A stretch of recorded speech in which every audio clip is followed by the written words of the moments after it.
बच्चों, कैसे हैं आप। आज के इस लेक्चर में हम डिस्कस करेंगे force on moving charge in magnetic field. पिछले लेक्चर्स के अंदर हमने डिस्कस किया था एम्पियर्स लॉ और उसकी एप्लीकेशंस भी डिस्कस हो गई। तो आज हम देखते हैं कि जब मूविंग चार्ज को मैग्नेटिक फील्ड में रखा जाता है तो उस पर क्या इफ़ेक्ट्स होते हैं। इससे पहले एक पिछले लेक्चर के अंदर जो इलेक्ट्रोस्टैटिक्स से लेक्चर्स थे उनमें हम ये देख चुके हैं कि जब किसी चार्ज को इलेक्ट्रिक फील्ड के अंदर रखा जाता है तो उस पर इलेक्ट्रिक फ़ोर्स लगती है, और ये फ़ोर्स हमेशा इस पर जो लगती है जब, तो इसकी जो डायरेक्शन होती है ये डिपेंड करती है कि चार्ज की टाइप क्या है। अगर टेस्ट चार्ज पॉजिटिव है तो ये फ़ोर्स हमेशा in the direction of electric field होती है, और अगर चार्ज नेगेटिव है तो ये फोर्स हमेशा opposite to the direction of electric field होती है। सिमिलरली जब आप मूविंग चार्ज को, वो चार्ज स्टैटिक चार्ज होता है, लेकिन जब आप किसी भी चार्ज को मैग्नेटिक फील्ड के अंदर रखेंगे तो उस पर भी कोई ना कोई फोर्स लगेगी। वो फोर्स क्या होगी, उसकी वैल्यू क्या होगी, यही हम इसमें डिस्कस करेंगे।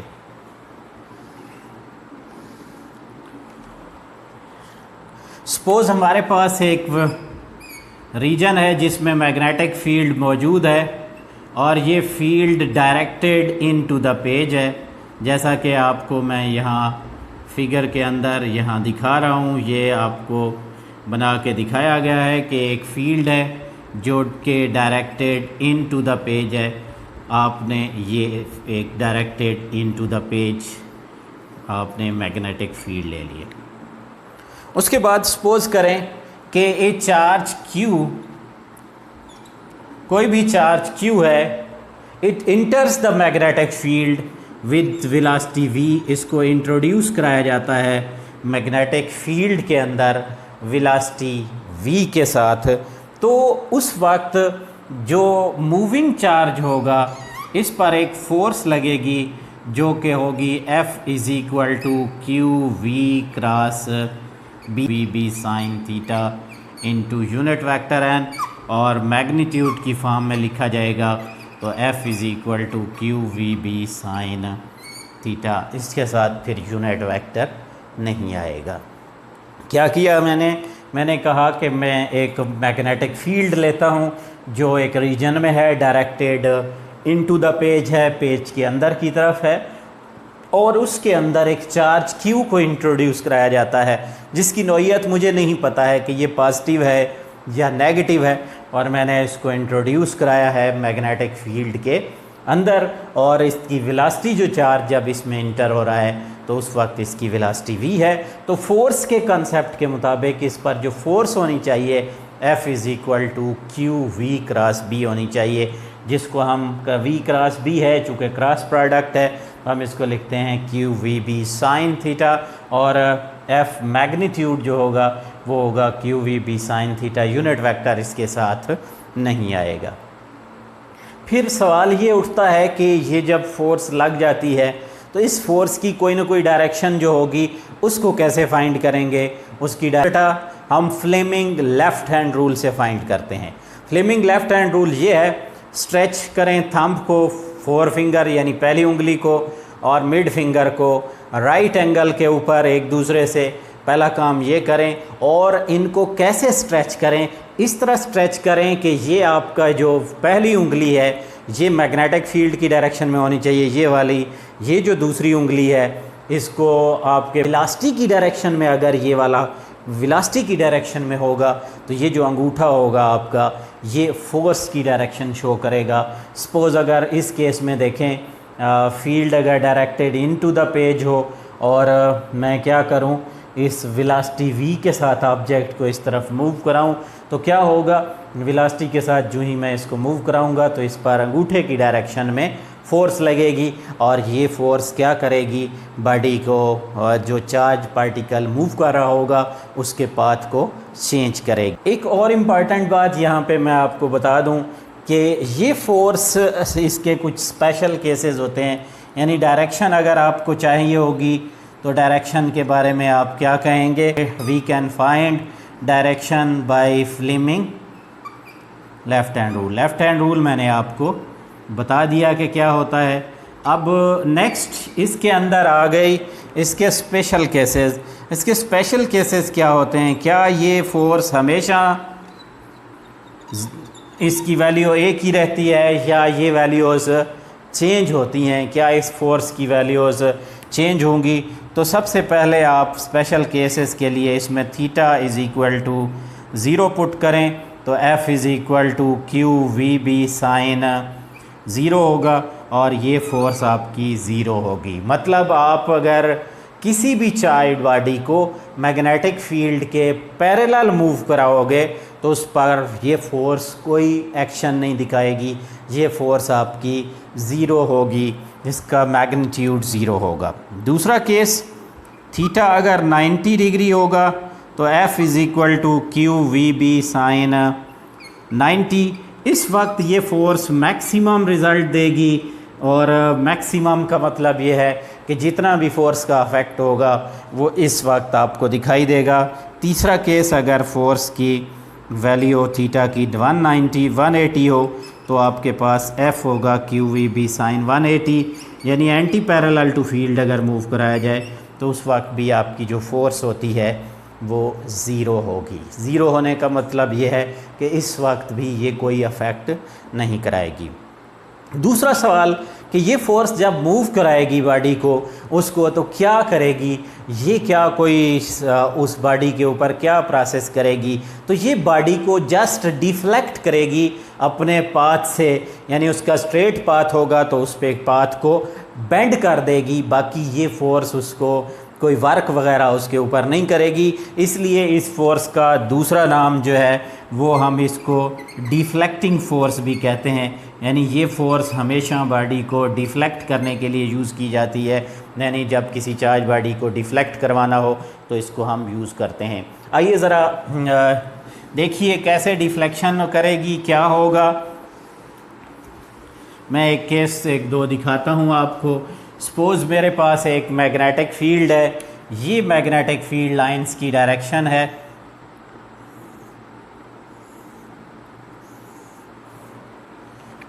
और मैग्नेटिक फील्ड की अपनी डायरेक्शन यानी ये है।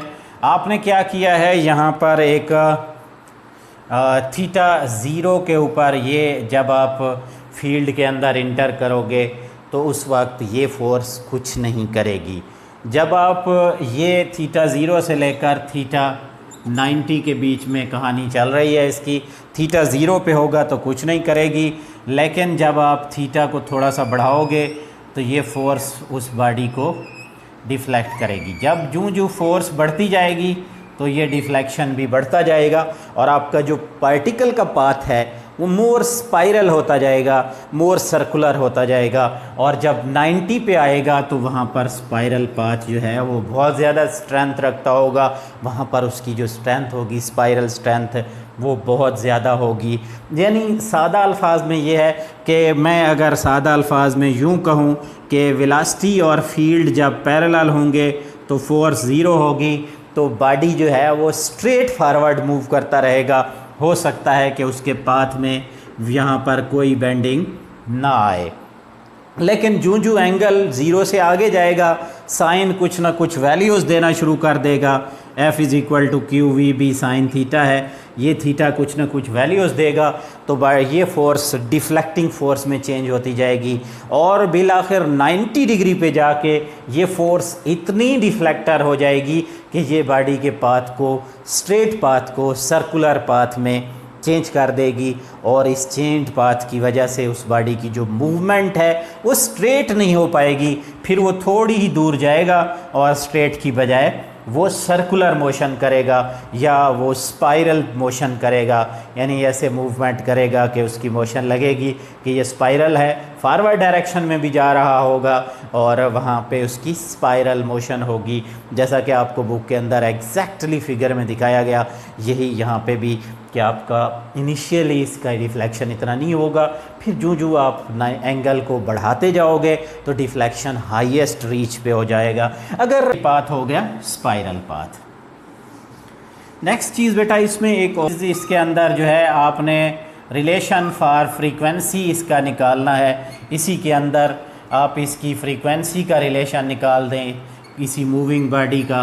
तो बेटा सबसे पहले आपने देखा कि जो आपकी फोर्स आ गई मूविंग चार्ज पे, मैक्सिमम वैल्यू इसकी हो गई F is equal to QVB। जब ये मूव कर रहा होगा ऑब्जेक्ट तो उस पर जो फोर्स होगी वो QVB के इक्वल होगी।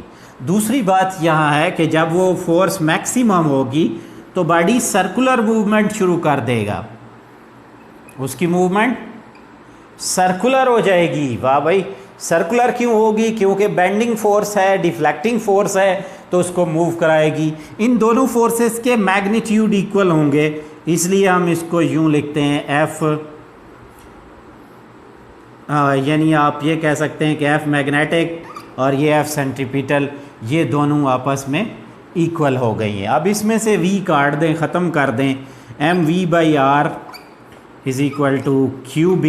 बेटा एक और चीज़ भी आपको पता है कि V जो है वो in term of angular frequency चूँकि हम निकालना चाह रहे हैं और एंगुलर वेलोसिटी के रिलेशन की तरफ से फ्रीक्वेंसी की तरफ बढ़ेंगे, तो हम इसमें ये पुट कर देते हैं। ये बन जाएगा mr/r is equal to QB। तो m is equal to QB और omega is equal to QB divided by m। ये हो गया। अब अगर आप पीरियड का रिलेशन निकालना चाहते हैं तो वो आपकी मर्ज़ी है। हमारे पास टाइम पीरियड जो होता है इसके अंदर ओमेगा 2π/T होता है, तो T होगा 2π/, के।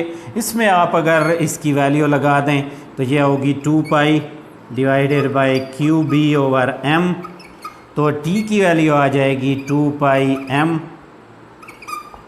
ये m ऊपर चला जाएगा, डिवाइडेड बाई QB। ये वैल्यू है बेटा आपके पास पीरियड ऑफ रोटेशन। जिस पार्टिकल को आप मैग्नेटिक फील्ड में जब इंट्रोड्यूस कराओगे तो वो जिस रेशो से, जिस फ्रीक्वेंसी और पीरियड से, जिस पीरियड से रोटेट करेगा, ये वाला पीरियड उसका होगा। फिर अगली बात इसमें ये भी ज़हन में रखनी होती है कि जब पीरियड निकल आता है तो हम फ्रीक्वेंसी भी निकाल सकते हैं। 1/T है तो इसका रेसिप्रोकल हो जाएगा। टाइम पीरियड ये है तो फ्रीक्वेंसी हो जाएगी 2πm। ये है frequency for the charge particle when it is introduced in magnetic field. जब इसको मैग्नेटिक फील्ड के अंदर इंट्रोड्यूस कराया जाता है तो इस पर जो फोर्स लगती है उसकी वजह से जो फ्रीक्वेंसी और पीरियड्स पैदा होते हैं वो आपका ये पीरियड की वैल्यू हो गई और ये आपकी उसके अंदर फ्रीक्वेंसी की वैल्यू हो गई।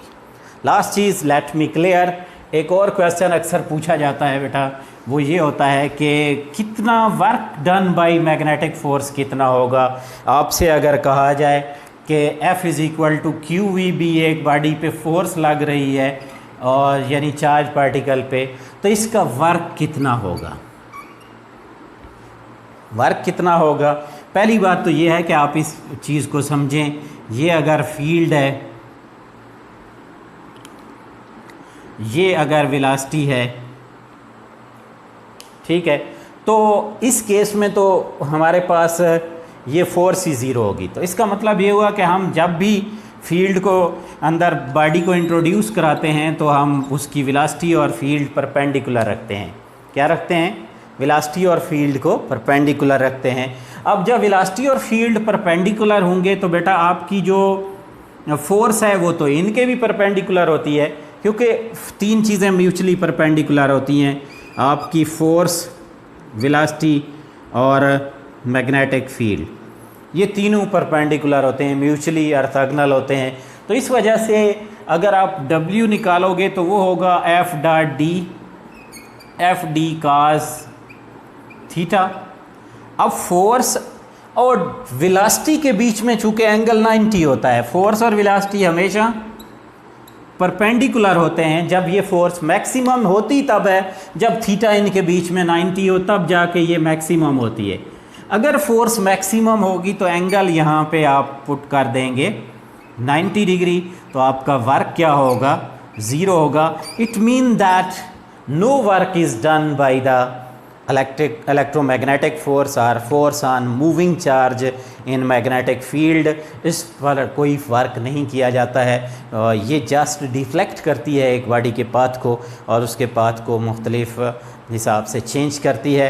ये फोर्स जस्ट पाथ का डिफ्लेक्टर पाथ होता है। इसलिए ये एक टेस्ट भी होता है किसी भी चार्ज बॉडी को अगर आप मैग्नेटिक फील्ड में इंट्रोड्यूस कराते हैं तो अगर वो यानी किसी भी बॉडी को आप मैग्नेटिक फील्ड में इंट्रोड्यूस कराएं और अगर वो उसके अंदर मूवमेंट डिफ्लेक्शन शो कर दे तो फिर वो उस बॉडी पे चार्ज मौजूद होता है। और अगर वो फील्ड के अंदर परपेंडिकुलर इंट्रोड्यूस होने के बाद भी मूवमेंट उसकी कोई फ़र्क नहीं पड़ा है तो वो टेस्ट होता है कि ये बॉडी जो है चार्ज्ड नहीं है। इसमें एक और भी बता देता हूँ यहाँ पे एक बेसिक कॉन्सेप्ट्स के हिसाब से कि मैं ये कहता हूँ कि मेरे पास इलेक्ट्रिक फील्ड भी मौजूद है और मैग्नेटिक फील्ड भी मौजूद है, परपेंडिकुलर हैं ये आपस में और इनके परपेंडिकुलर सपोज बॉडी की जो है वो वेलोसिटी है।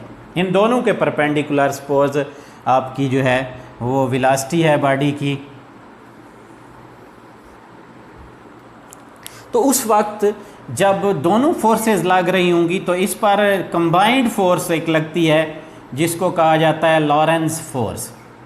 लॉरेंस फोर्स क्या होती है? बेसिकली ये टोटल फोर्स होती है जो कि इलेक्ट्रिक फोर्स और मैग्नेटिक फोर्स के सम के इक्वल होती है। यानी जब चार्ज बॉडी को इलेक्ट्रिक और मैग्नेटिक फील्ड को परपेंडिकुलर रख के उन दोनों के परपेंडिकुलर इंट्रोड्यूस कराया जाए तो उस वक्त आपकी ये फोर्स होती है और उस वक्त इसको लिखते हैं QE प्लस QVB या Q कॉमन लें E प्लस VB।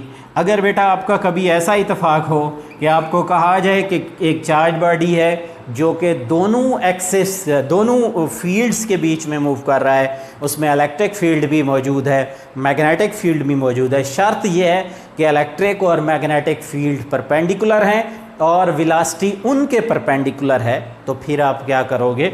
आप लॉरेंस फोर्स निकालोगे और वो ये होगी F is equal to Q into E plus VB। इसमें Q चार्ज है, E इलेक्ट्रिक फील्ड है, V वेलोसिटी है और B जो है वो आपका मैग्नेटिक फील्ड है। Thanks for watching. अल्लाह हाफिज़।